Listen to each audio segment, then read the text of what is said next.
By Penny Colonnidi Opinions on May 20, 2018. It was a surprise to see Stephen Harper's name streak through the news recently. Why would anyone write about him?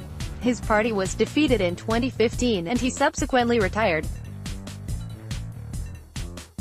So why were conservative pundits defensive about his recent activities? And why did the Liberal Party pounce on the situation with a cheeky fundraising email to their donors, entitled, "Stephen Harper as Leader"? Although former Prime Minister Stephen Harper is no longer in power, he is not without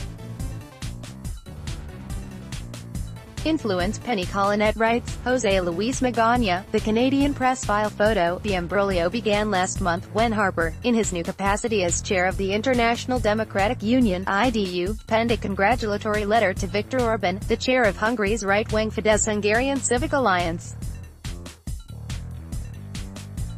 Orban's alliance is a member of the IDU, an international alliance of 80 center-right political parties. Orban, who has championed the idea of a liberal democracy, recently won his fourth term, consolidating his hardline immigration policies while restricting civil society organizations. Simultaneously, former Liberal Party leader Michael Ignatieff is attempting to safeguard the Central European University in Hungary, where he is the president and rector. Seen as a home of liberalism and founded by billionaire philanthropist and activist George Soros, the university is in Orban's crosshairs. That congratulatory letter to Orban was Harper's first act. Next, he decided to sign a second letter, jointly with other former global leaders, that endorsed Donald Trump's controversial decision to withdraw from the carefully negotiated 2015 nuclear deal with Iran. Harper was never comfortable with the arrangement and, rather than keeping his countenance, he has chosen sides in a serious international issue. Undoubtedly, the subject will be discussed at the G7 meeting hosted by Canada next month in Charlevoix. That was the second act. Ironically, the third act happened first, last February, but only came to Canadian attention last week when a video surfaced on YouTube of the former Prime Minister speaking to students at Stanford's Graduate School of Business.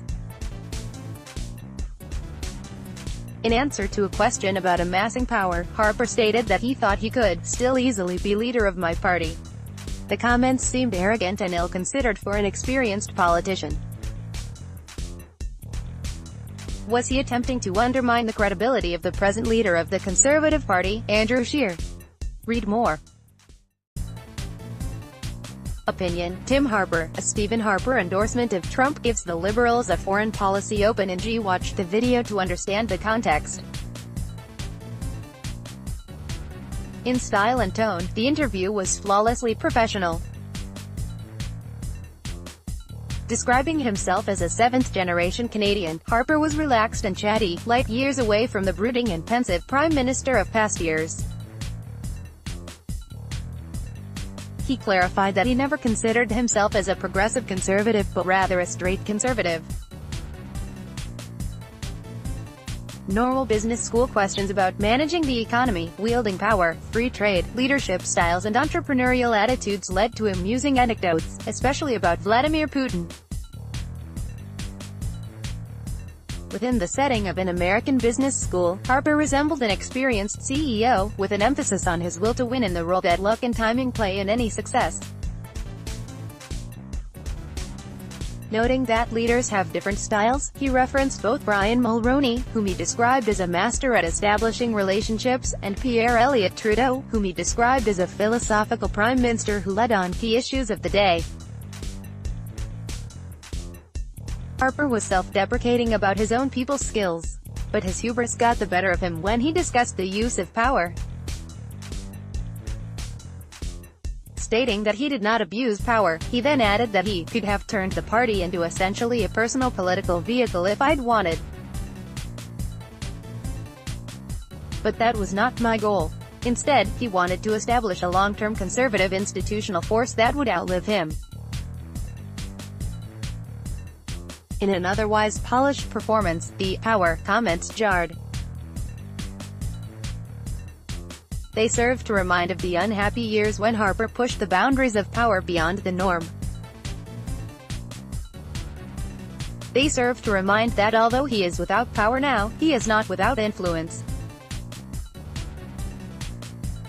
In addition to his international role, he is also writing a book about on the rise of populism, what is driving it and how conservatives should respond. They serve to remind us all to keep an eye on Stephen Harper.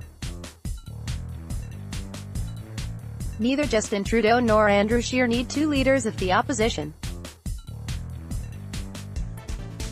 Penny Collinet is an adjunct professor of law at the University of Ottawa and a freelance contributor for The Star. Follow her on Twitter, @PenOttawa. When IT comes to expert advice, come to US, new NEWSLETTER ADVICESIGN up.